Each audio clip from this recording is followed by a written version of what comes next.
et à toutes à comprendre la parole, votre émission de partage naturellement consacrée à la compréhension de plusieurs sujets bibliques et polémiques.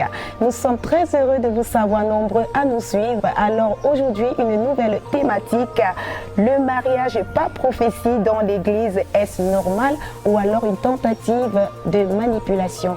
Pour répondre à cette question, nous aurons bien sûr sur ce plateau un homme de Dieu qui va bien sûr éclairer notre lanterne à la lumière des Écritures. Mais avant, je vous invite à regarder quelques réactions recueillies à ce sujet.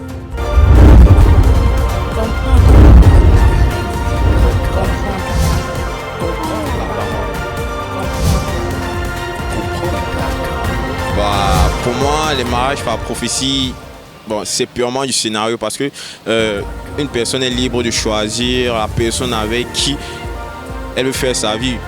Donc si déjà le pasteur ou bien, disons par exemple le prophète s'oppose à ça en disant que ton mari c'est Dieu qui l'a envoyé, machin truc, c'est pas trop ça. Je pense pas.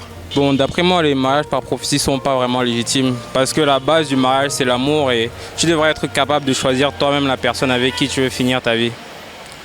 Donc il y a beaucoup de choses comme ça. Enfin, c'est pas légitime. Tu te retrouves avec une femme qui ne te plaît pas et à 30 ans, tu es là, tu veux divorcer. C'est pas vraiment la meilleure des choses. Particulièrement, les révélations, ce sont des choses que je ne vis pas au quotidien. Tout d'abord parce que je ne fais pas partie des églises où on fait les révélations. Je ne suis pas dans une église de réveil. Je crois que c'est là-bas que ça se vit au quotidien. Mon avis là-dessus est très mitigé. Parce que je me dis que la relation amoureuse ne doit pas être quelque chose qui vient de quelqu'un d'autre. C'est deux cœurs qui s'attirent. Et puis, ça doit aboutir à un mariage. Je commencerai d'abord par dire que ça dépend des groupes de croyances.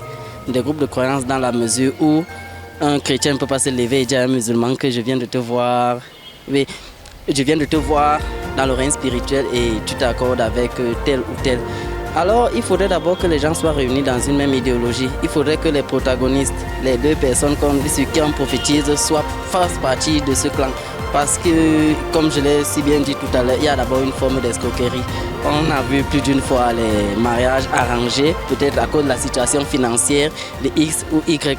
Même moi, je n'ai pas de problème contre ça, ça dépend de l'idéologie. Si tu crois en celui qui est ton pasteur, qui est ton prophète, pourquoi pas aller courir le risque, si je peux appeler ça ainsi. Pour moi, les mariages par prophétie dans l'église, je pense que c'est une bonne chose parce que là-bas, on a le privilège d'avoir un mari que Dieu nous a envoyé par le biais de son serviteur qui est le pasteur ou le prophète. Le pasteur est celui-là qui a été établi par Dieu. Alors Dieu connaît ce qui est bon pour chacun d'entre nous. S'il a envoyé la prophétie à son pasteur, à son prophète, de venir nous évangéliser, de venir nous dire que tel est notre mari, c'est que c'est le bon choix parce que Dieu connaît tous ses enfants. Il connaît ce qui est bon, ce qui est mauvais pour tout le monde. Le mariage par prophétie, moi je ne crois pas d'abord de un.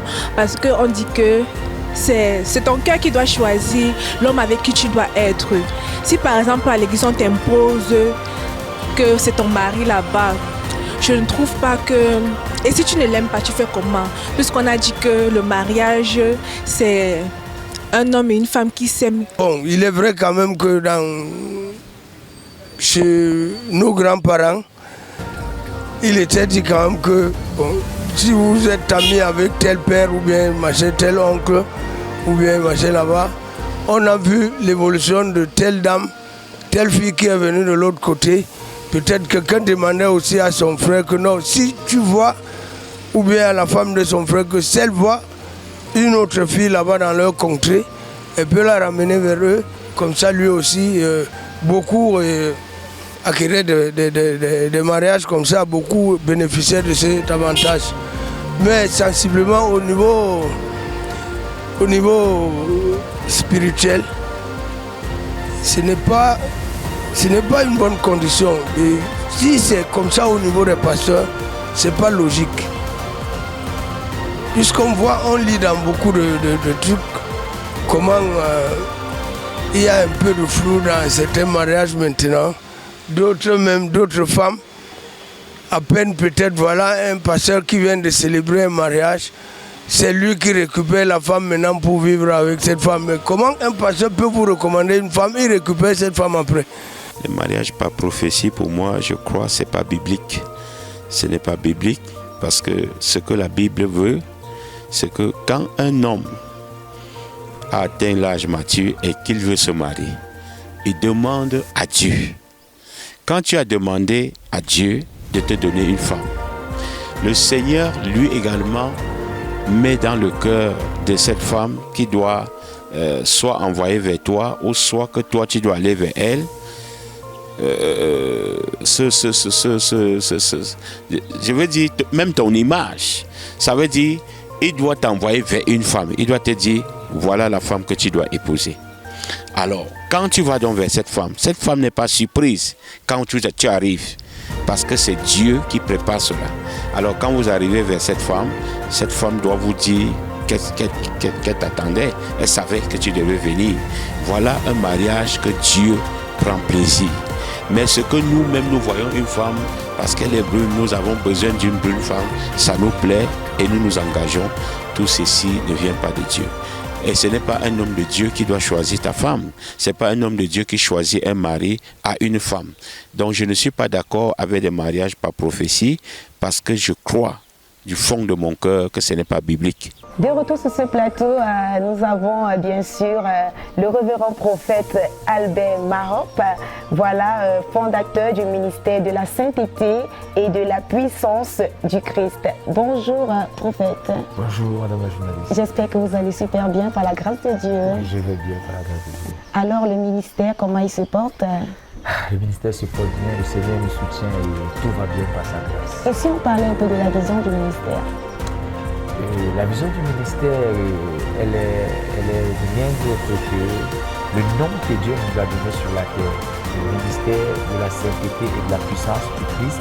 Nous prêchons un évangile de sainteté et à travers cet évangile, la puissance de Dieu se manifeste par des signes, des prodiges et des miracles. Alors, nous allons revenir sur notre problématique. Le mariage par prophétie dans l'Église, est-ce normal ou alors une tentative de manipulation? Vous avez vu les différentes réactions des uns et des autres. Alors, vous allez nous dire, c'est quoi le mariage selon la Bible? Alors, madame la journaliste, à travers les différentes interventions des internautes sur la toile, j'ai reçu dans mon cœur un profond sentiment de joie et d'amour, surtout de responsabilité d'apporter la vérité, celle de restaurer ce que dit le Seigneur par rapport à ce problème dans les Saintes Écritures. Et dans nos milieux chrétiens aujourd'hui, c'est devenu récurrent. Nous avons beaucoup de personnes qui sont victimes de ces choses-là, je vais appeler ça comme ça, qui sont victimes de ces choses. Si vous me permettez, je vais déjà faire asseoir ici cette expression qui est prophète et qui n'est pas prophète. Mariage par prophétie, je pense qu'il faudrait d'abord définir ici la personne du prophète. Alors qui est prophète? D'accord. Le prophète n'est rien d'autre que celui qui est envoyé par Dieu. Et lorsque Dieu envoie quelqu'un, il envoie la personne pour qu'il parle. Dieu veut utiliser sa bouche. C'est ainsi dit à Moïse, je te fais Dieu sur la terre et Aaron ton prophète. Pourquoi?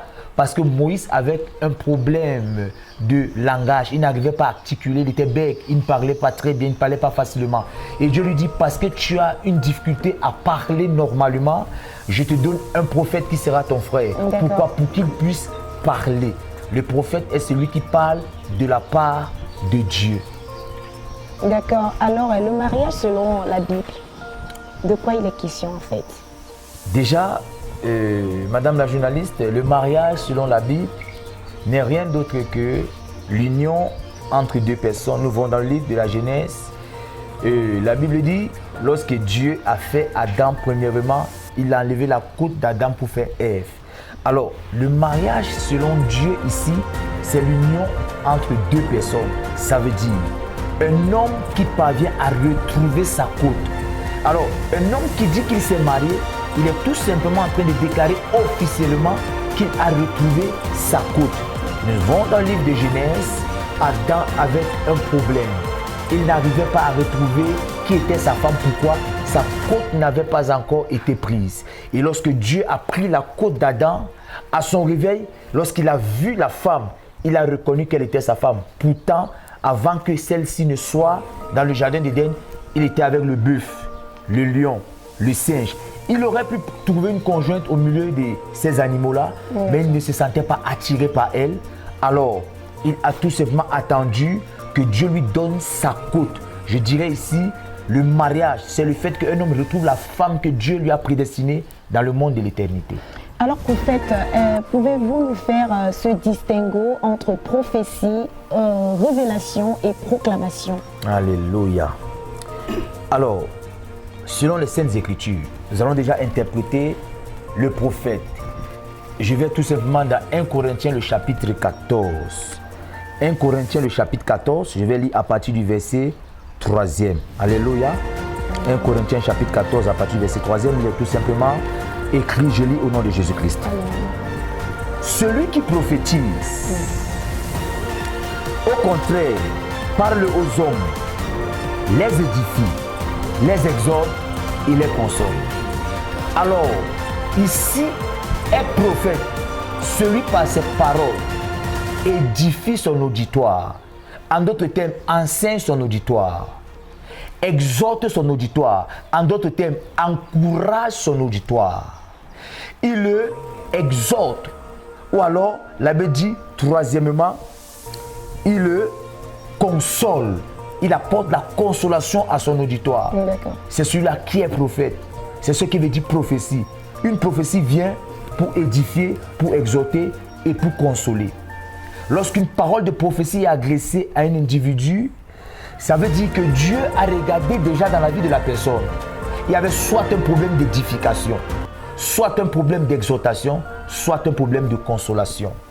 Et c'est ce message qui arrive dans la vie de l'individu qui est appelé une prophétie. Et la prophétie émane du futur. Personne ne peut recevoir une prophétie et dire « je savais déjà ça ». Toute chose que tu reçois d'un serviteur de Dieu, tu dis « je savais », n'est rien d'autre qu'une révélation.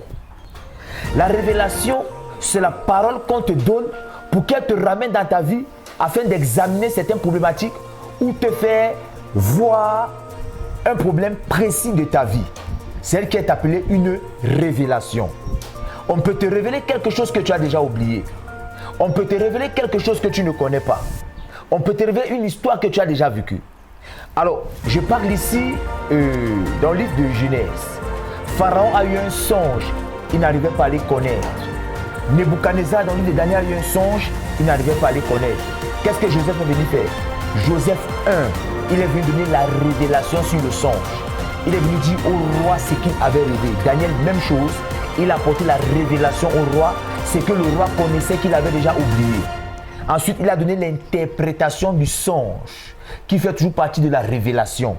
Enfin, il a prophétisé à travers le songe en annonçant qu'il y aura une famine de 7 ans et après 7 ans, il y aura une... ainsi de suite. Donc, en d'autres termes, la révélation, c'est une chose de ta vie que tu peux connaître déjà. Mais la prophétie émane du futur. On t'annonce les choses qui arrivent dans ta vie. C'est ce qui est appelé prophétie. Et proclamation? Proclamation n'est rien d'autre qu'une parole de bénédiction sortant de la bouche d'un véritable oint de l'Éternel. Je dirais aussi, une proclamation n'est rien d'autre qu'une parole de foi sortant de la bouche de quelqu'un qui craint Dieu. Ça veut dire ton père, ta mère, ton grand-père qui craint le Seigneur Jésus-Christ. Ton grand frère qui craint le Seigneur Jésus-Christ. Ton directeur qui craint le Seigneur Jésus-Christ peut parler sur ta vie avec conviction et la chose accomplie. Il dit par exemple, tu vas te marier. Alors il a regardé ton comportement. Les parents aujourd'hui, tu regardes ton enfant qui se comporte bien à la maison, qui vit bien à la maison, qui t'encourage, qui travaille et tu es content de cet enfant. Tu dis ma fille, tu feras un très beau mariage. C'est une proclamation. Elle s'accomplit certainement. D'accord. Homme de Dieu, pouvez-vous nous dire si le mariage par prophétie est recommandable? Alléluia. Déjà, je voulais mettre entre guillemets. Prophétiser, s'il est vrai que prophétiser, c'est parler de la part de Dieu, alors toute prophétie doit être prise au sérieux. J'ai dit toute prophétie, nous devons la prendre au sérieux. Et même lorsque l'apôtre Paul nous parle dans les Saintes Écritures de prophétie, il nous précise en ce qui concerne la prophétie. Il dit prenez ce qui est bon et rejetez ce qui est mauvais. Pourquoi? Parce que le même apôtre Paul nous dit, nous prophétisons en partie et nous connaissons en partie. Par la prophétie, je ne peux pas tout te dire ce qu'il en est de ta vie. Mais par la prophétie, je peux te donner des éléments indicateurs qui puissent te ramener sur l'accomplissement de ta destinée. Alors je ne pourrais pas parler avec une main de fer sur ta vie, celle-ci, celui-ci ou celui-là. Voilà ce qui se passera dans ta vie. Mais je pourrais t'apporter quelques éléments clés qui te permettront de reconnaître exactement ce que toi tu recherches dans ta vie. Alors, une prophétie, c'est une parole que Dieu te donne. Et sache que lorsque tu la reçois en partie. Et le reste de la chose doit venir de toi. Parce que Dieu voudrait qu'au travers de la prophétie, tu te rapproches de lui pour que lui-même il te dise encore plus. Il peut utiliser son serviteur pour te donner juste un élément. Et il peut te dire, tu vas voyager. D'ici 3 jours, d'ici 3 ans, d'ici 3 mois, tu vas aller en Europe. Si tu vas t'asseoir chez toi, tu te couches, tu attends que dans 3 mois tu vas aller en Europe, tu n'es rien d'autre qu'un paresseux. Cette prophétie doit t'amener à commencer à travailler, à être ambitieux, à réfléchir. Si je dois voyager dans 3 ans, qu'est-ce que je dois faire et comment est-ce que je dois commencer? Alors Dieu lui-même viendra te donner certains éléments clés comme il a fait à Joseph. Il a monté par des songes. Alors il dit dans Job chapitre 33, Dieu nous parle tantôt d'une manière, tantôt d'une autre. Il ne parle pas des songes, pas des rêves, mais l'on y prend point garde. Lorsqu'on te donne une prophétie, il en vient de ta responsabilité toi-même de commencer à t'investir pour que la prophétie s'accomplisse. Homme de Dieu, est-ce que tous les mariages nés sur la base d'une prophétie, ça garantit forcément la réussite du mariage à 100%? En réalité, madame la journaliste, le doute sur le mariage par prophétie fait surface aujourd'hui parce que les gens ont tué la sacralité de l'homme de Dieu. Si l'homme de Dieu restait dans son essence première, consacré à Dieu comme les Saintes Écritures nous le révèlent, ce problème n'aurait pas lieu aujourd'hui. Je ne connais pas un prophète qui a prophétisé dans la parole de Dieu, ça ne s'est pas accompli. Toute personne qui a parlé de la part de Dieu, ça s'est accompli même quand il était mort. La Bible déclare que après la mort de Jésus-Christ, toutes les prophéties avant lui, après lui, la plupart se sont déjà accomplies. Même en notre temps, elles sont encore en train de s'accomplir. Lorsque les enfants de 0 à 2 ans sont tués dans les évangiles, on dit le roi Hérode a tué les enfants, mais c'est une prophétie qui avait déjà été annoncée par les prophètes. On disait Rachel est en train de pleurer ses enfants, elle est en train de pleurer, c'était une prophétie. Alors, toute personne qui est restée consacrée à Dieu et qui marche dans la vérité avec Dieu, toute parole qui sort de sa bouche, nous devons faire attention à cette parole. Le doute vient aujourd'hui parce qu'on a tué le sacré dans la chose de Dieu. Je dirais, on a tué le sacré du consacré. Celui qui était consacré a été désacralisé. Voilà la raison pour laquelle les gens aujourd'hui ne prennent plus les prophéties au sérieux. Je me rappelle dans cette église, il y a une anecdote. J'ai reçu un prophète ici qui venait de Douala. Il a prophétisé pour une de mes filles ici qu'elle devait se marier. Il a donné les détails exacts. Son mari va venir, il travaille dans une mairie, il va aimer son enfant. Et la prophétie a eu quelques mois plus tard. Un monsieur sortait de Baganté. Imaginez la distance. Il quitte de Baganté, il vient à Yaoundé. Et il voit une femme, il colle sur la femme. Il a commencé à prendre l'enfant de cette femme comme si c'était son enfant. Et quelques temps plus tard, à cause des manipulations, on a commencé à montrer à la sœur que vraiment il n'a pas les moyens, vraiment il n'est même pas beau, vraiment. On a commencé à décourager la sœur. Et la sœur a abandonné ce mariage. Et elle a commencé à se lancer dans ses propres conquêtes. Au jour d'aujourd'hui, je ne veux pas, cette sœur n'est plus en vie. Et comment donc savoir qu'une prophétie de mariage est vraiment inspirée de Dieu? Parce qu'à l'heure actuelle, on a affaire à des prophètes dont les prophéties sont encore en doute. Comment donc reconnaître qu'ici c'est la voix de Dieu? Si vraiment le mariage par prophétie est recommandable selon la parole de Dieu? Alors, je vais déjà dire quelque chose ici. Dans le livre de Genèse, lorsque Adam rencontre Ève, il y a des détails clés qui nous sont donnés à travers le livre de Genèse. La Bible dit, Dieu a fait toutes choses.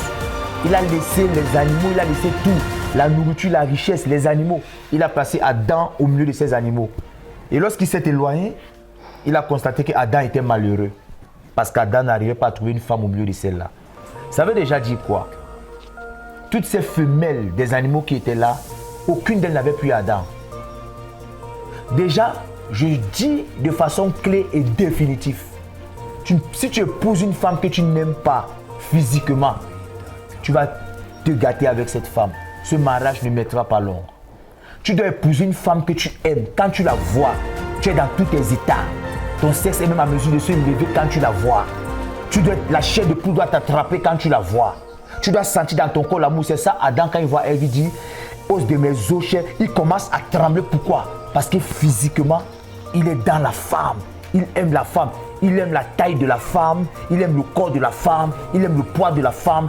Il aime les joues de la femme. Il aime les seins de la femme. Il aime le gabarit. Il aime tout ce que la femme a.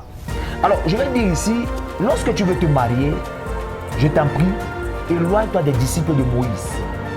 Éloigne-toi des disciples pharisiens, des personnes hypocrites. Frère, sœur, si tu veux te marier et qu'un homme vient devant toi, il est cool, et que toi tu n'aimes pas les hommes cool, ne l'épouse pas. Même si c'est la volonté de Dieu pour elle. La volonté de Dieu, c'est quoi? La Bible dit, fais de l'Éternel tes délices, il fera ce que ton cœur désire. Dieu ne fera pas ce que ton cœur ne désire pas. Si tu désires un homme qui est géant, Dieu va te donner un homme qui est géant.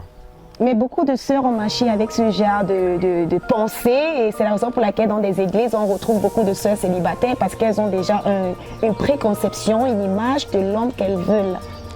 Déjà, comment expliquer cela? Je définis ça de cette manière. Parfois nous disons nous aimons, nous ne savons pas ce que nous aimons. Non, tu es séduite par les géants hommes, mais tu n'aimes pas les géants hommes. Il y a une chose. Lorsque tu vois un homme qui est géant, peut-être que ça te crée des sensations bizarres et tu te dis que c'est l'amour. Mais il faut définir l'amour. J'ai défini l'amour dans Jean chapitre 3 verset 16. Dieu a aimé le monde, il a sacrifié son fils. L'amour n'est rien d'autre que la démonstration du sacrifice. Le sacrifice est le produit de l'amour. Une personne pour qui tu es capable de mourir, c'est cette personne-là que tu aimes. Si tu dis à une femme je t'aime, tu n'es pas capable de mourir pour elle. Tu dis à un homme je t'aime, tu n'es pas capable de mourir pour lui. Il n'y a pas amour. Maintenant, je reviens. Adam a constaté qu'aucun animal n'allait avec lui. Ça, c'est là l'aspect visuel déjà. Ça veut dire qu'il avait vu le lion. La lionne avait peut-être les longues dents. Lui ne voulait pas une femme qui a des longues dents. Et l'éléphant était peut-être très gros. Il ne voulait pas maman éléphant qui est très grosse. Le bœuf était peut-être très colosse, il ne voulait pas ça. Le singe était peut-être trop poilu, il ne voulait pas ça. Aspect physique, il a vu, il n'a pas pu. Dieu a constaté qu'Adam n'est pas content. Jusqu'à ce que Dieu descende sur la terre, il enlève sa coupe et quand il refait maintenant, il fait Ève, il crée Ève, il place Ève devant Adam. Adam dit maintenant voici ma femme, os de mes os, os de mon esprit. Il dit deux choses. Maintenant, tu es chair de ma chair, os de mes os. Il commence par quoi? Os de mes os, chair de ma chair. Alors, lorsqu'il parle de l'os ici, il a premièrement regardé l'aspect spirituel. Toute personne qui veut se marier à quelqu'un doit prendre le temps d'étudier la spiritualité de la personne.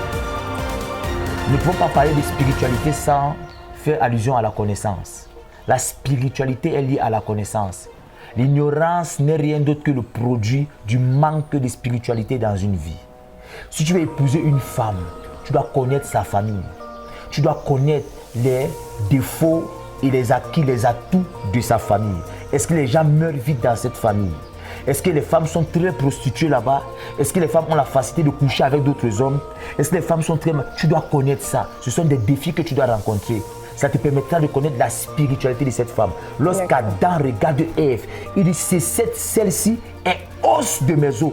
Les os, c'est la partie de l'homme qu'on ne voit pas. Alors, je ne vois pas ton esprit. Il fait allusion aussi à l'esprit. Spirituellement, il a regardé Ève. Il a constaté que la femme, si je peux aller où je veux aller avec elle. Je peux cheminer avec cette femme spirituellement. Elle peut m'aider, elle peut m'accompagner dans mon projet de vie. Ça, c'est la partie spirituelle. Est-ce que tu as besoin d'une chantre? Est-ce que tu as besoin d'une femme qui sera pasteur? Est-ce que tu as besoin d'une femme qui sera diaconesse ouvrière à l'église? Est-ce que tu as besoin d'une femme de grand cœur? Une femme qui fait de grands dons charitables? Est-ce que tu as besoin de ce genre de femme? Spirituellement, une femme de prière, d'intercession? Est-ce que tu as besoin d'une femme qui prend des programmes de jeûne à tort à travers? Si tu n'as pas besoin de ça, elle va te tuer avec le jeûne. Hein? Si tu as besoin d'une femme qui va te parler du gros porc et des poulets tous les jours, les cuisses de poulet, pardon, cherche déjà des femmes là. Cherche déjà des femmes qui ont cette spiritualité-là. Mais si tu vas prendre une femme spirituelle, une femme qui est consacrée à Dieu, elle pourra te tuer avec le jeûne. Et là, si toi, tu ne peux pas supporter ça, le mariage va se gâter. Deuxièmement, elle est chère de ma chair. Alors, lorsque tu regardes ta femme, tu dois être même à mesure de dire, chérie, je t'aime parce que tu as des jolis joues. Je t'aime parce que tu es très jolie. Je t'aime. Tu dois être capable, il y a des hommes qui aiment des femmes qui sont brunes comme madame la journaliste. Il y a des hommes qui aiment des femmes qui sont noires. Il y a des hommes qui aiment des femmes qui sont... Tu dois même être à mesure de rechercher tout ça. Est-ce que tu as besoin d'avoir une femme qui est brune? Est-ce que tu as besoin d'avoir une femme qui est noire? Il y a des hommes qui aiment les femmes. Si elle ne porte pas un talon de 3 mètres, il n'est pas d'accord. Est-ce que tu as besoin de ça? Alors c'est tout ça que tu dois rechercher dans le mariage. Et maintenant, lorsque tu reçois une prophétie qui te dit par exemple, voici ta femme, elle est ta femme, épouse-la, tu regardes ta femme, tu te rends compte qu'il n'y a rien de commun entre toi et cette femme. Tu aimes les femmes brunes, cette femme est noire. Tu aimes les femmes qui portent des longs talons, cette femme-là, elle porte seulement les tennis. Toi, tu aimes les femmes qui aiment la prière, celle-là est mal mauvais. Toi, tu aimes les femmes qui travaillent, qui se battent, celle-là est demandée trop. Oh, vraiment, je n'ai pas mal aujourd'hui, frère, aide-moi, aide-moi. Frère, la prophétie là, la Bible dit ne la rejette pas. Dans cette prophétie là, prends ce qui est bon, rejette ce qui est mauvais. Qu'est-ce que tu dois faire? Prends un temps avec Dieu. Commence à prier. Papa, si cette femme-ci, c'est vrai que c'est ma femme, mets-les toises qu'à partir d'aujourd'hui, qu'elle arrête de dormir à l'église. Qu'elle commence à faire que pendant qu'on prie, elle aussi est prie, Seigneur. Commence à faire des toises. Seigneur, je veux voir ça sur cette sœur. Je veux voir ça. Si tu as prié comme ça pendant 1 an, la sœur là dort seulement. Frère, je t'en prie, fuis. Alors, homme de Dieu, je vais vous relancer avec cette question. Pourquoi est-ce que les révélations sur les mariages ne concernent que les chrétiens? Parce qu'avec l'expérience que nous avons eue, on se rend compte que les prophéties qui sont données à l'église concernant les mariages, c'est toujours entre chrétiens. Un mondain ou alors un païen ne peut pas également bénéficier de ces révélations sur les mariages. Dire que bon, il est au quartier et puis on dit ton mari, voilà, il est au quartier et tout. Et je sais pas, bon, est-ce que vous pouvez apporter une explication significative à cela? La question est très pertinente. Alors je vais laisser le rouleau parler de lui-même. Il est dit dans 1 Corinthiens le chapitre 12, à partir du 1er verset. Pour ce qui concerne les dons spirituels, je ne veux pas, frère, que vous soyez dans l'ignorance. Vous savez que lorsque vous étiez païens, vous vous laissez entraîner vers les idoles muettes, selon que vous étiez conduits. C'est pourquoi je vous déclare que nul, s'il parle par l'Esprit de Dieu, ne dit Jésus est anathème, et que nul ne peut dire Jésus est le Seigneur si ce n'est pas le Saint-Esprit. Alors, je vais m'arrêter là un moment. Nous voyons déjà ici, là, les Saintes Écritures, l'apôtre Paul nous dit, nul ne peut parler du Seigneur si ce n'est pas le Saint-Esprit. Une prophétie n'est pas donnée par la volonté d'un homme. Alors, je décide qu'à partir d'aujourd'hui, je commence à prophétiser sur les païens. Non, non, non, non. Tout prophète de Dieu n'ouvrira sa bouche lorsque Dieu lui aura demandé de l'ouvrir. Aucun prophète qui vient de Dieu ne pourra prophétiser si Dieu n'a pas demandé de parler. Alors si Dieu te demande de parler pour un païen, parle. Mais écoutez, madame la journaliste, Dieu n'a pas déposé ou positionné les dons à la disponibilité des païens. Ça, je vais être très clair. Nous voyons cette illustration dans les évangiles. Cette femme qui arrive et dit à Jésus-Christ, Maître, s'il te plaît, prie pour ma fille qui est malade, prie pour ma fille qui est malade. Et Jésus dit à cette femme, il n'est pas permis que je prenne la nourriture des enfants pour les donner aux petits chiens. Jésus dit à cette femme, Dieu tout-puissant, il dit qu'il ne peut pas prendre la nourriture de ceux qui ont cru en lui, qui sont nés de nouveau, les fils de Dieu, pour donner aux païens. C'est sa fille qu'il appelait petit chien. Aux païens, aux petits chiens. Il dit, je ne peux pas faire ça. La seule nourriture que Jésus peut donner à un païen, c'est sa grâce qui est gratuite. C'est le salut qui est gratuit. Reçois la parole de Dieu dans tout ton cœur. Crois au Seigneur Jésus comme ton Seigneur et ton sauveur personnel. Abandonne les fétiches. Abandonne le monde. Abandonne tout ce que tu vis dans le monde. Abandonne la mondanité. Abandonne la vie que tes ancêtres ont vécue. Tu t'agenouilles devant les statues des idoles, les fétiches. Tu es devant les tombeaux, les cercueils. Tu vas chez les marabouts pour renverser les gens. Tu attends la prophétie. La prophétie que je te donne aujourd'hui de la part du Seigneur, c'est que si tu abandonnes toutes ces mauvaises choses-là et tu te diriges vers le Seigneur Jésus-Christ aujourd'hui, quelque chose de puissant se passera dans ta vie. Le mariage que tu as longtemps cherché là, Jésus te donnera ça dans sa maison. Le travail que tu as longtemps cherché, le fait que tu veux que tes affaires évoluent là, le Seigneur va te donner ça. Je prophétise même dans ta vie, toi qui m'écoutes là, dans les 3 prochains mois qui arrivent, si tu abandonnes ces fétiches-là, si tu abandonnes la prostitution-là, si tu abandonnes le vol-là, tu te consacres au Seigneur Jésus, tu lui donnes ta vie.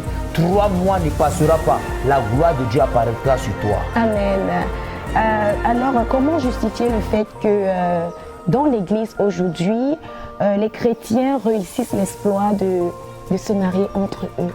Ne serait-ce pas un jeu de manipulation du pasteur, question de maintenir les chrétiens dans son église, une chasse à la foule? Alléluia.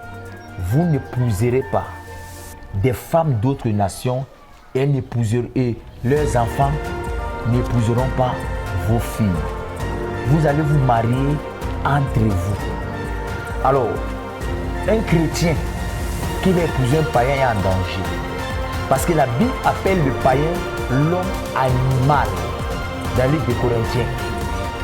La Bible appelle celui qui est païen, celui qui ne connaît pas Jésus, qui n'est pas soumis à la parole de Dieu, qui ne craint pas Dieu, en accord avec Proverbe chapitre 1er, le verset 7. La Bible dit le commencement de la sagesse, c'est la crainte de Dieu.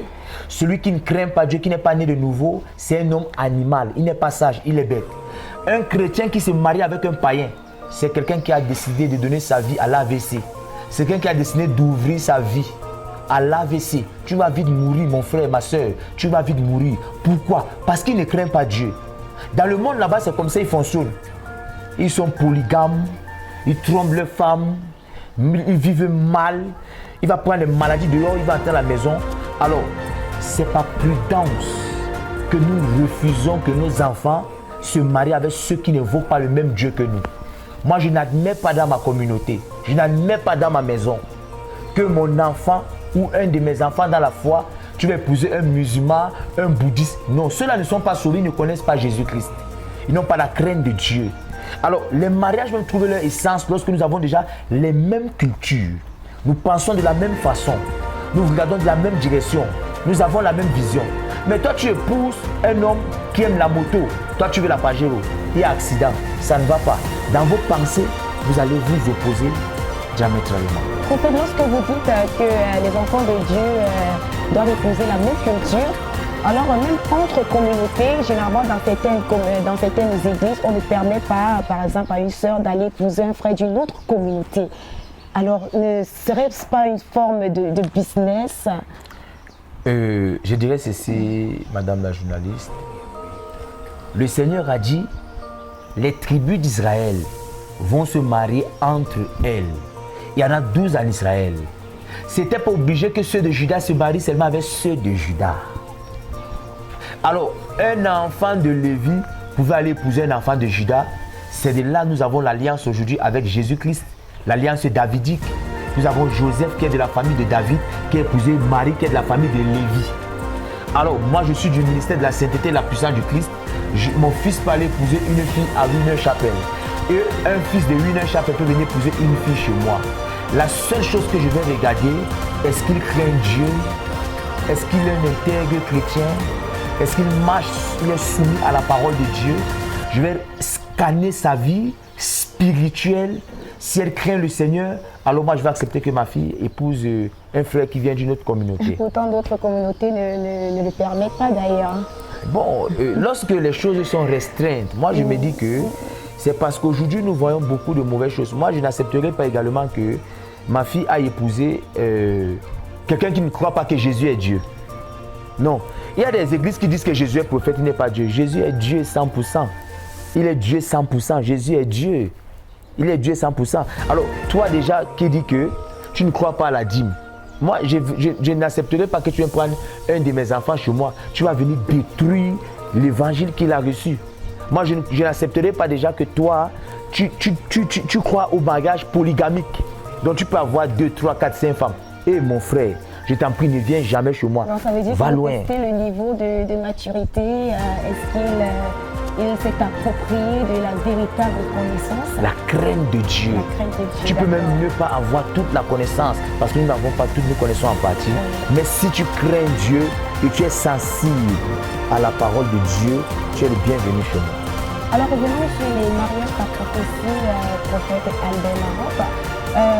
Quelle appréciation portez-vous sur le fait que dans une communauté, par exemple, il y a des frères qui sont financièrement assis et lorsqu'ils sont intéressés par une sœur, ils passent par les leaders pour essayer de les corrompre afin que les prophéties viennent en leur faveur. C'est une pratique, sont des pratiques qui ont été déjà observées plus d'une fois. Alors quelle appréciation est-ce que vous portez à ce genre de phénomène? Alors, je ne dirais pas que ce protocole est un protocole, est un abus ou alors un excès d'autorité. Je dirais même que c'est la discipline dans la maison. L'église est une maison dirigée par un père qui est l'homme de Dieu, le pasteur.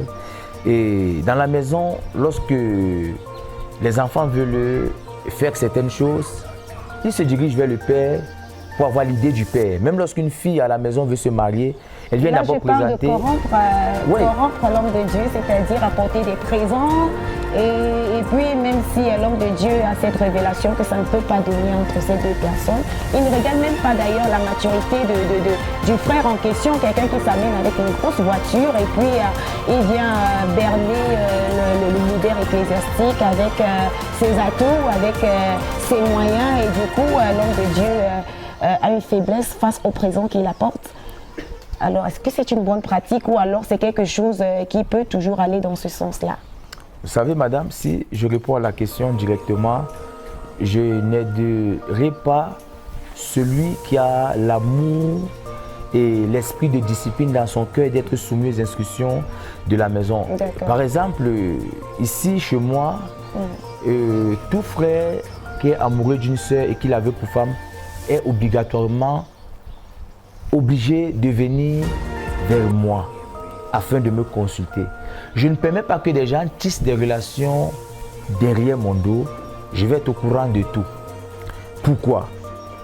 Comme un bon père de famille, je dois me rassurer que les choses se font selon l'art de la vérité. De telle manière à ce que, avant le mariage, nous n'ayons pas des situations où des personnes couchent déjà ensemble, ils ont déjà des enfants, ils font des enfants par derrière, ils sont à l'église, ils disent qu'ils sont chrétiens. Non. J'aimerais que nous respections la parole de Dieu. Alors, voici ce que je dis. Lorsque un frère est amoureux d'une sœur ou une sœur est amoureuse d'un frère, elle peut venir voir son pasteur, partage avec le pasteur et le pasteur avec la sagesse abordera peut-être l'autre côté et dira, tu vois la sœur là comment, est-ce que s'il ressent dans son esprit que le frère n'est même pas intéressé, que le frère ne veut pas, il faudrait qu'il dise à la sœur, va prier ma sœur, si c'est la volonté de Dieu et que le Seigneur te révèle, va prier. Et si le Seigneur te révèle, après 3 mois, viens me voir et nous allons causer. Il ne faudrait pas qu'il dise à la sœur directement, non, le frère ne veut pas. Il faudrait que la sœur elle-même ait la conviction que le frère s'il ne peut pas s'intéresser à moi. Ça, c'est la première des choses. Vice versa pour le frère. Je lui dirais, mon frère, vas-y, va prier, que le Seigneur te révèle un peu si la sœur et essaye un peu de temps en temps de voir le comportement de la sœur. Et si tu sens que les choses ne vont pas, sache que l'affaire, si c'est pas bon, ne force pas. Alors, pour celui qui vient à l'église et veut corrompre le pasteur, que ce soit une femme, que ce soit un homme, avec des présents, pour que le pasteur prophétise sur le mariage, je continue à dire, tout ce qui ne vient pas de Dieu vient du diable. Tout homme de Dieu qui a pris l'argent d'une brebis, qui a pris les cadeaux d'une brebis, parce qu'il voulait arranger un mariage, qu'il sache que son sang parlera sur ce mariage. C'est du pur satanisme pratiqué dans l'église. La Bible dit, ne séparez pas ce que Dieu a uni. Tu ne sais pas si ce frère, sa côte est ailleurs, mais toi tu veux l'unir à une autre personne. Tu veux le séparer de sa véritable côte. Tu ne sais pas si cette sœur, elle est unie à un autre homme, mais toi tu veux l'unir à une autre personne. Tu es en train de séparer ce que Dieu a uni. Je vais déjà commencer à dire ici, nous ne nous marions pas parce que nous avons eu une improvisation sur la terre. Mais le mariage est prédestiné. C'est ainsi, la Bible dit, dans le livre de Romains, ceux qu'il a connus d'avance, il les a prédestinés. Prédestiné veut dire préparé à l'avance. Ça veut dire avant même que nous ne soyons ici, Dieu a déjà arrêté chacune de nos vies. Dans le psaume 139, le verset 15 au verset 17, il est dit, lorsqu'il nous connaissait, nous n'étions qu'une masse informe et vide, nos jours étaient déjà inscrits dans son livre de vie. Ça veut dire, toi, Dieu t'avait déjà préparé que tu vas te marier avec tel. Dieu avait déjà tout arrangé. Toute prophétie qui vient dire tel homme, telle femme, c'est ton conjoint, alors que ce n'est pas, c'est une parole qui vient de l'enfer, il faut la rejeter. Voilà pourquoi l'apôtre Paul dit, ne rejetez pas les prophéties, recevez-les, mais sondez-les. Ce n'est pas parce que je suis ton père dans la foi, je prophétise. Tu dis, amen, et tu acceptes seulement. Quand je prophétise, prends la peine de prendre la prophétie. Mets la prophétie à côté, mets ta vie à côté. Regarde tes convictions, regarde ce que tu aimes, regarde la prophétie. Est-ce qu'il y a déphasage ou est-ce qu'il y a accord? S'il y a accord, accepte la prophétie et travaille là. Soumets-toi à la prophétie. D'un point de vue pratique, avec un ministre de Dieu, comment est-ce que vous vous comportez lorsque le Seigneur vous donne une révélation de mariage au sujet de deux personnes de votre assemblée? Déjà, je vais commencer par dire, comme je l'ai dit il y a quelques temps aujourd'hui, dans le livre de Job, le chapitre 33, la Bible dit, le Seigneur nous parle d'une manière, le Seigneur nous parle d'une autre, par les songes, par les rêves, par des visions nocturnes, quand nous sommes profondément endormis. Alors, de même Dieu nous parle, le diable nous parle aussi. Alors, chaque homme de Dieu qui reçoit soit un songe, un rêve, une vision, et reçoit un message, lui-même doit sonder le message qu'il a reçu. Lui-même doit la sonder. C'est ainsi Ézéchiel avec Dieu. Dieu l'amène au niveau des ossements desséchés à la vallée. Il dit, qu'est-ce que tu vois? Ézéchiel dit, je vois des ossements desséchés. Et Dieu dit à Ézéchiel, qu'est-ce qu'il faut faire? Ézéchiel dit, Seigneur mon Dieu, c'est toi qui le sais. Dieu a montré, il a vu les ossements desséchés. Maintenant, en ce qui concerne ce qu'il y a lieu de faire par rapport aux ossements desséchés, il demande à Dieu, Seigneur, qu'est-ce qu'il y a lieu de faire? Lorsque Dieu te donne une prophétie, une révélation, homme de Dieu, mets-toi à genoux devant la présence du Seigneur. Demande à Dieu, Seigneur, que dois-je faire face à ce message que tu m'as donné? Comment est-ce que je dois traiter ce message? Lorsqu'il te révèle, appelle les concernés, fais-les asseoir, ou appelle d'abord une personne, fais asseoir la personne. Dis-lui, comment tu trouves la sœur? Est-ce que la sœur là, elle te plaît? Est-ce que tu la vois? Comment elle est? Comment elle va? Comment tu la regardes? Est-ce qu'elle s'habille bien? Est-ce que tu commences à sonder le frère? Si je te rends compte que le frère est intéressé, ça te fait déjà un point que tu es assuré que Dieu t'a parlé. Ok, super. Donc, et puis, il arrive souvent des contextes où voilà, on donne la prophétie disons à la sœur. Voilà. Et puis, voilà, tel est ton mari. S'il advient que la sœur est déjà engagée dans une autre relation, comment est-ce qu'elle va procéder? Là, ce n'est pas une sorte de confusion? C'est une confusion totale. C'est très difficile. Déjà, de même qu'il y a des femmes qui volent les maris des autres, également les hommes qui volent les femmes des autres, il y a d'autres qui épousent les femmes des autres. Tu peux être avec un homme, ce n'est pas ton mari. Et comment tu sauras que ce n'est pas ton mari? La Bible dit dans le livre de Romains, le chapitre 13.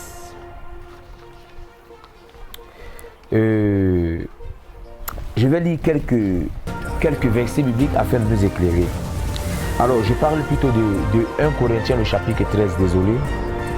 1 Corinthiens, le chapitre 13, la Bible nous parle de l'amour. Je vais lire quelques versets. La Bible dit, je lis au trop 2 versets. L'apôtre Paul dit, quand je parlerai les langues des hommes et les anges, si je n'ai pas l'amour, je suis un airain qui résonne ou une cymbale qui retentit.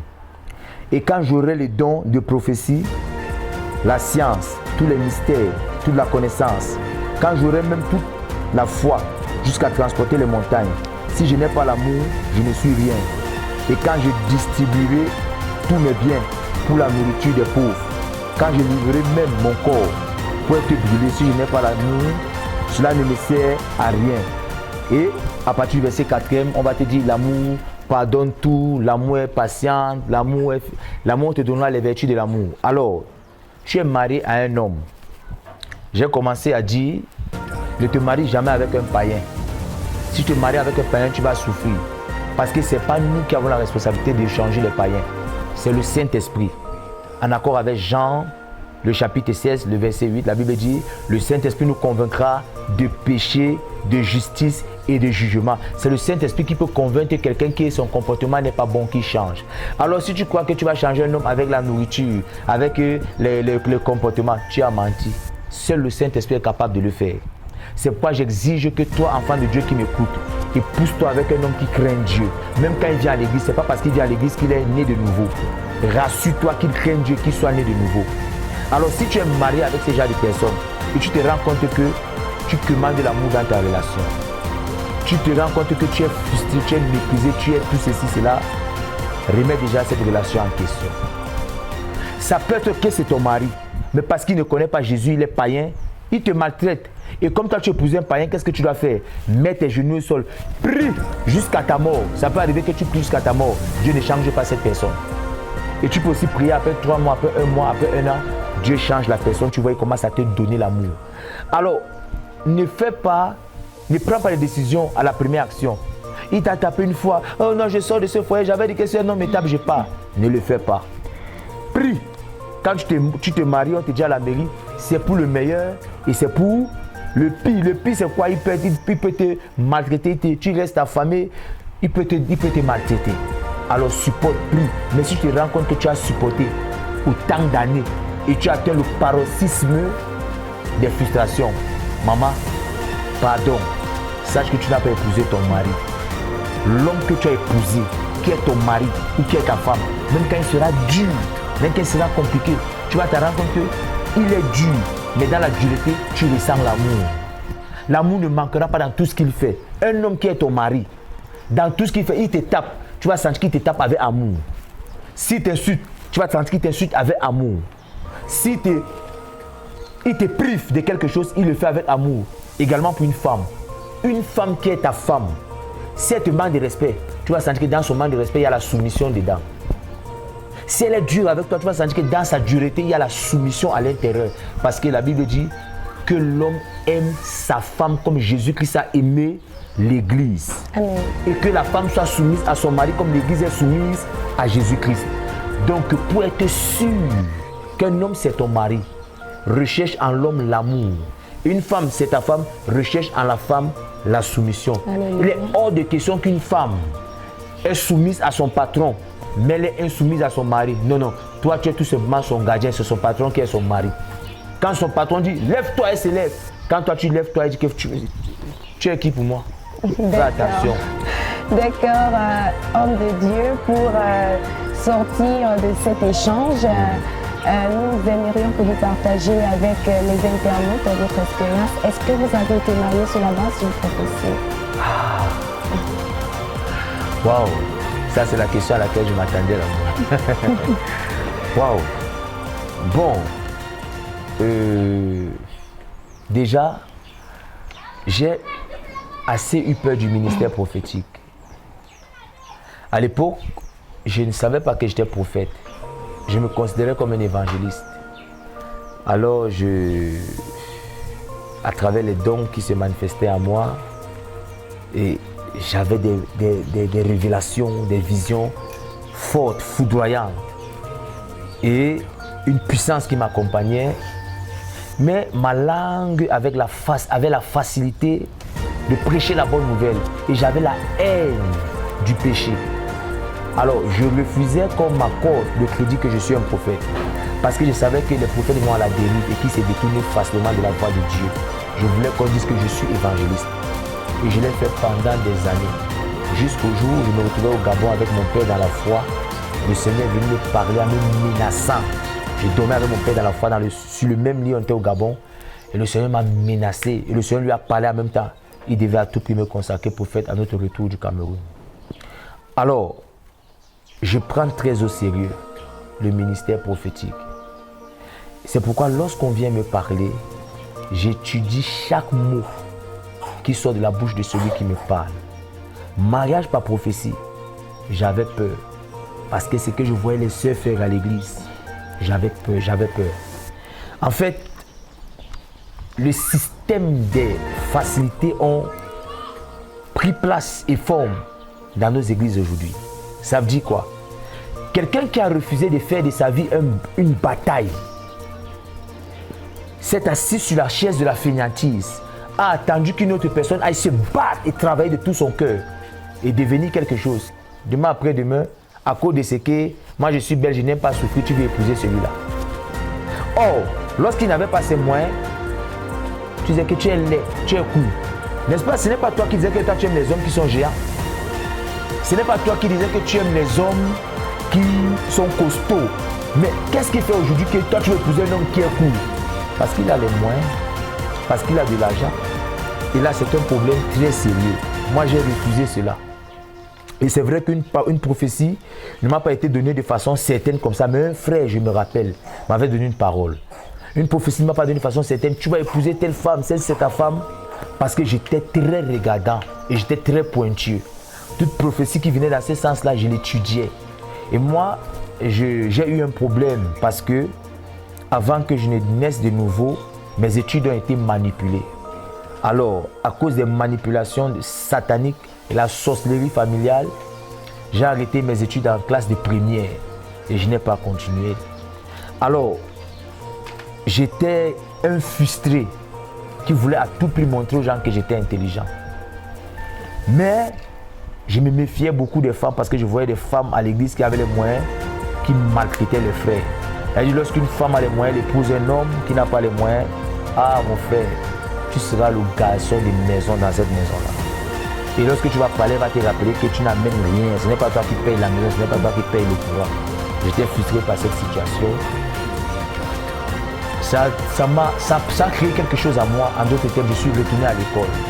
Parce que je voulais à tout prix me faire valoir, montrer que non, si je ne suis pas allé jusqu'à master, maîtrise, en doctorat, mais ce n'est pas parce que je n'étais pas sage. Mais c'est à cause des manipulations. Mon père avait décidé d'arrêter de payer mes études comme ça tout à coup. Alors c'était une blessure profonde dans mon cœur. J'ai recherché un type de femme spécifique. Tu pouvais être intellectuel, tu pouvais avoir beaucoup d'argent. Mais si je ne voyais pas une puissante soumission en toi, je n'allais jamais te regarder. Et les sœurs aussi disaient que je suis quelqu'un de très brutal, je suis très dur, je ne suis pas romantique, je ne manifeste pas l'amour. Et ce caractère-là était visible. Et c'est vrai, parce que j'étais frustré dans mon cœur. Alors je suis retourné à l'école. J'ai dit, il me faut prendre quelques petits diplômes là qui peuvent me faire regarder mon épouse dans les yeux et dire que non, je suis quand même un porteur de connaissances. Mais seulement, je suis allé dans une église, j'étais avec un frère. Et je voulais me marier, je partais dans cette église parce que je cherchais une femme. Et dans cette église, j'étais assis avec un frère, le frère Gédéon, s'il me voit aujourd'hui, que le Seigneur te bénisse abondamment. Et il a vu mon épouse, il dit, frère, voilà ta femme là-bas. Il a dit, le sang de Jésus, God forbid, ne t'amuse même pas. Et je n'avais pas cru à cette parole-là. Plus tard, c'est cette femme-là qui est devenue mon épouse. Wow, super. Elle est plus intellectuelle que moi. Elle est 1000 fois plus intellectuelle. Elle peut même m'enseigner. Quand elle s'assoit, elle parle à l'école, je m'assois. Je dis, salut madame. Amen. Mais j'avais retrouvé en elle ce que je recherchais, une soumission absolue. Alléluia. Elle a pris ses diplômes, c'est tellement beaucoup. Elle a mis à côté. Et elle a pris mon statut d'homme, de chef de famille. Elle a mis au devant d'elle. Et elle dit, quand je lui parle, elle dit papa, elle dit chérie. Elle dit, elle m'appelle son père, elle dit papa, elle m'appelle daddy, elle m'appelle chérie. Alors moi je suis convaincu que cette femme, c'est ma femme. Parce que j'ai recherché à tout une femme qui était soumise à cause d'une blessure. Et j'ai trouvé une femme soumise, elle est plus intellectuelle que moi. Et moi aussi, j'ai appris à développer certaines facultés pour répondre. Parce que ça, il ne faut pas seulement dire. Un homme ne doit pas se tenir et dire il a besoin d'une femme soumise. Non. Les deux conjoints ont des exigences qui sont celles du foyer. En accord avec 1 Corinthiens, le chapitre 7. Les deux conjoints ont des exigences en ce qui concerne le foyer, en accord avec 1 Corinthiens, le chapitre 7. La Bible dit, le corps de l'homme n'appartient pas à la femme, le corps de la femme n'appartient pas à l'homme. Alors, un homme qui a besoin d'une femme soumise, automatiquement qu'il sache que cette femme a besoin d'un homme qui l'aime. D'accord. C'est un échange. Si une femme te donne la soumission, toi donne-lui l'amour. S'il y a un qui n'est même pas à mesure de donner ce que l'autre a besoin, ce mariage ne peut pas avoir lieu, ça va se gâter. Alléluia. Donc on comprend tous que le mariage qui est vraiment inspiré de Dieu manifeste vraiment la gloire et on peut dire en quelque sorte aussi la puissance de Dieu. Yes. Alors chers téléspectateurs, j'espère que vous avez été richement édifiés par cette intervention, par cet enseignement du révérend prophète Albert Marop. Alors prophète, est-ce qu'il y a des échéances concernant le ministère, des programmes pour manifester davantage la puissance de Dieu? Alors je vais tout simplement inviter les bien-aimés qui nous suivent. Vous êtes invités au ministère de la sainteté et de la puissance de Christ. Si vous avez besoin d'écouter la parole de Dieu dans sa pleine puissance, sans aucune dilution et dans son intégralité, je vous invite ici les mercredis lorsqu'il est 17h, les vendredis lorsqu'il est 17h et le dimanche à partir de 9h. Et si vous avez besoin de voir la puissance de Dieu se manifester comme jamais vu auparavant, par des guérisons, des miracles, des délivrances et surtout des prophéties, ne manquez pas nos programmes. Quel qu'en soit ton problème, quelles qu'en soient tes difficultés, tu as tout simplement besoin de te rendre au niveau de l'entrée chapelle Le Boudi. Et quand tu es à l'entrée chapelle Le Boudi, tu prends une moto et tu demandes qu'on te laisse en Gassi au niveau de l'église de réveil. Alors l'église est connue de tous, tu seras la bienvenue et la gloire de Dieu se manifestera dans ta vie. Shalom. Alléluia. On va encore vous solliciter pour la prière de clôture. Alléluia. C'est un plaisir pour moi toujours d'élever la voix vers le ciel et de prier pour tous ceux qui se sont consacrés à nous écouter ce matin, cette journée. Je prie également le Seigneur en fermant les yeux. Je lève la voix vers le trône de grâce et je prie, Seigneur, tous ceux qui ont pris la peine de nous écouter aujourd'hui, j'interdis au monde des ténèbres de manipuler leur mariage. Je refuse que quiconque soit manipulé dans le domaine marital. Je déclare que tout agenda, je décrète et je déclare par le feu et par le tonnerre, tout agenda satanique, Seigneur, derrière le mariage de celui qui nous a écoutés, aujourd'hui même, nous détruisons cet agenda par le nom de Jésus. Que le sang de Jésus coule sur la vie maritale de quiconque nous a écoutés maintenant. Tous ceux qui ont été manipulés par le monde des ténèbres par le passé à détruire les foyers, je commande des restitutions tout à l'heure au nom puissant de Jésus-Christ. Et je déclare toute main noire sur ton foyer, t'empêchant d'être heureux et heureuse, sois délivré au nom de Jésus-Christ. Je prophétise que tu n'épouseras pas la mauvaise femme. Je prophétise que tu n'épouseras pas le mauvais homme. Et je déclare qu'à compter de cet instant, j'active le bouton de mariage sur ta vie. Toi qui es déjà prêt à te marier, toi qui as déjà dressé ton comportement, toi qui as déjà travaillé ta vie de soumission et d'amour, reçois la femme et l'homme de ta vie au nom puissant de Jésus-Christ. Amen. Amen. C'était votre émission Comprendre la parole. Alors, mariage par prophétie, on comprend que ça n'a pas forcément des inconvénients. Lorsqu'il est inspiré de Dieu, on en bénéficie et on vit la gloire de l'Éternel. Alors, si tu veux connaître davantage la parole de Dieu, ou alors si tu as soif de connaître les vérités que la Bible recèle, je te propose de t'abonner à cette chaîne, de cliquer, de laisser un commentaire pour soutenir ce programme. D'ici là, portez-vous bien. Shalom.